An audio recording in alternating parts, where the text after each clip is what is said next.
आजकाल मी बघते, कारण 15-16 वर्षाचे मुलं असतात, ते वाईट प्रसंगातून जात असतात, त्यांना वाईट सवय लागते।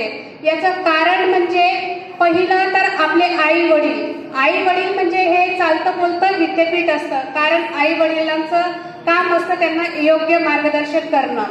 आणि दुसरं म्हणजे शिक्षक, कारण त्यांना योग्य शिक्षण मिळत नाही।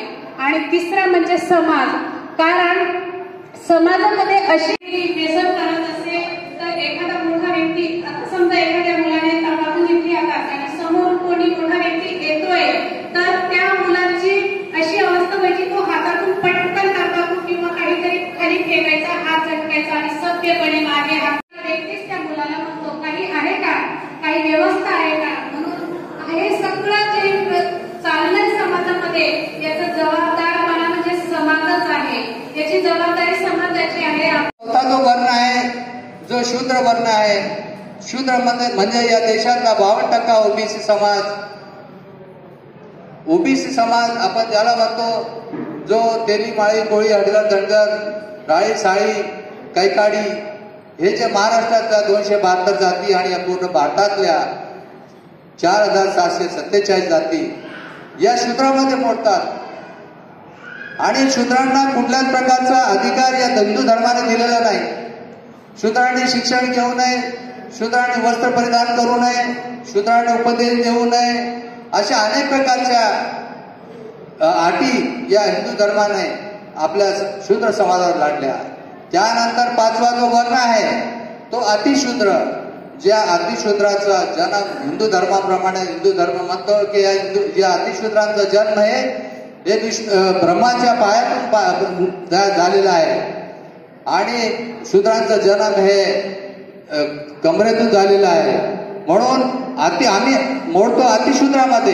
सर्व जग आहे, याच्यामध्ये वेगवेगळे प्राणी आहेत, त्यांच्याकरता कोणतेही दवाखाने नाहीत, पण ते एक दिवस जन्म घेतात आणि शेवटपर्यंत आपलं पूर्ण आयुष्य जगतात। आणि त्याच्याकरता कोणताही, फक्त माणसाने जे पाळीव प्राणी ठेवलेले आहेत त्यांच्याकडे करताच फक्त दवाखाने आहेत, परंतु या सर्व जगामधील प्राण्यांना कोणतेही दवाखाने नाही।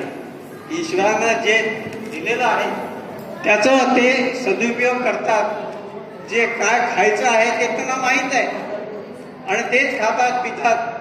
यांनी या कार्यक्रमासाठी आपल्याला विद्यार्थ्यांना जे मोमेंटो आणि प्रमाणपत्र देण्यात आलेलं आहे ते त्यांच्यातर्फे त्यांनी योगदान दिलेलं आहे, तरी त्यांचे खूप खूप आभार आणि धन्यवाद।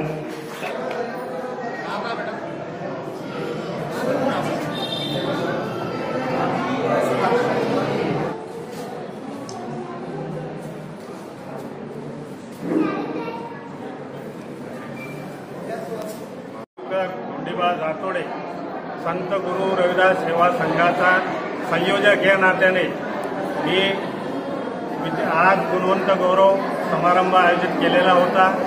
त्या संदर्भाने आम्ही कमीत कमी 60 मुलांना इथं आमंत्रित केलेले होते, त्याबरोबर पालकांनाही आम्ही आमंत्रित केले आणि हा कार्यक्रम व्यवस्थित घेण्याचे ठरवले। या कार्यक्रमासाठी कमीत कमी 30 ते 35 विद्यार्थी इथं हजर होते।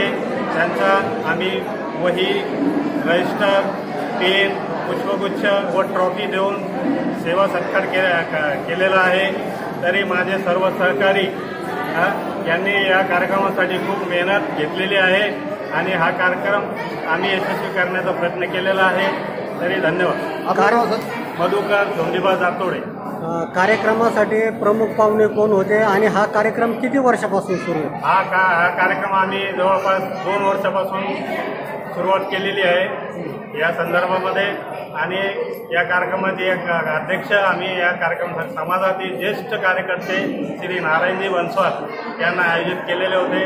तसेच दक्षता समितीचे माननीय लता जाधव मॅडम आणि त्यांचे सहकारी यांना पण आमंत्रित केले, त्यांचाही आम्ही गौरव केला आणि त्यांचं वक्तव्य इथं वक्ते म्हणून आयोजित केले होते। त्यांनी इथं वक्ता म्हणून इथं सर्वांसमोर 2 शब्द सांगितले। पुढच्या वर्षी पण असाच कार्यक्रम म्हणजे आयोजित केला पुढच्या जाईल? वर्षी पण आम्ही हा कार्यक्रम आयोजित करू आणि याच्यापेक्षा चांगला करण्याचा प्रयत्न करू.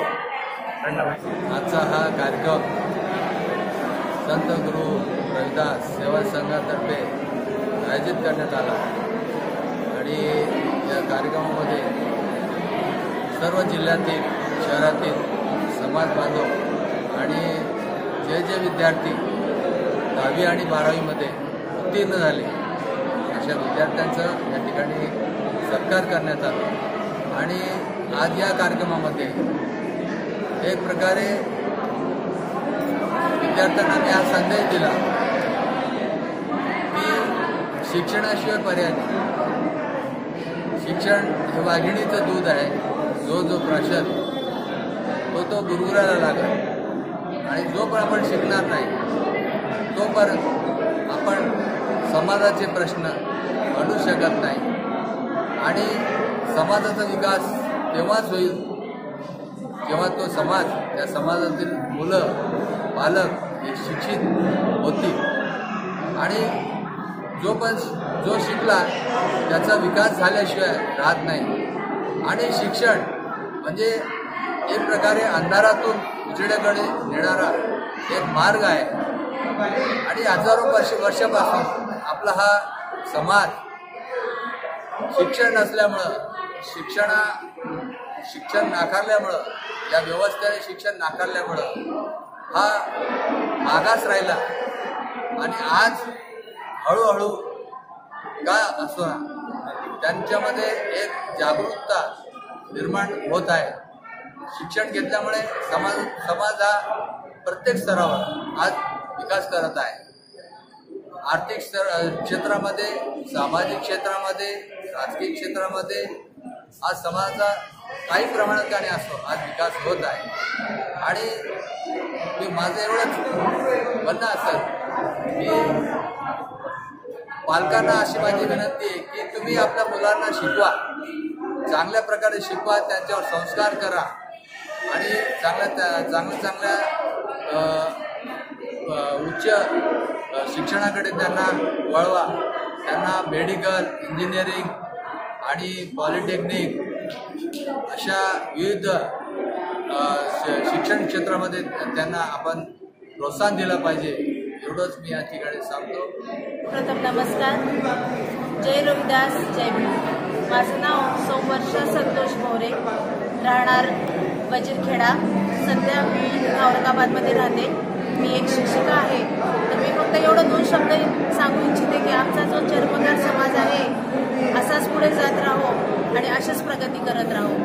या आधी जी संधी आम्हाला भेटली नाही त्या संधी आता आम्हाला उपलब्ध झालेल्या आहे आणि त्या संधीचा आम्ही स्वतः तर फायदा घेऊच आणि आमचं जे येणारं भविष्य आहे, जे विद्यार्थी आहे त्यांना सुद्धा या संधीचा लाभ करून देऊ अशी मी तुम्हाला सगळ्यांना सांगू इच्छिते. हा कार्यक्रम घेण्याचा उद्देश काय नेमकं?